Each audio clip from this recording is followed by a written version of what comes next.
ডান দিকে কিছু আপনারা চেয়ার দেখতে পাচ্ছেন। এই চেয়ারগুলো আসলে তৈরি করা হয়েছে একটা রেক্টেঙ্গুলার যে অ্যারে সিস্টেম আছে সেটার মাধ্যমে। আমি বাম দিকে একটা ব্লক চেয়ার দেখতে পাচ্ছেন।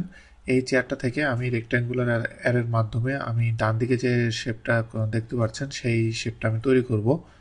রেক্টেঙ্গুলার অ্যারের জন্য অ্যারের ভিতরে এখানে যে রেক্টেঙ্গুলার অ্যারো দেখতে পাচ্ছেন এইটার মাধ্যমে আমি অ্যাকচুয়ালি কাজটা করব। তো এখানে রো নিব হলো রো এখানে আছে একটা দুইটা তিনটা চারটা row, so default value is okay.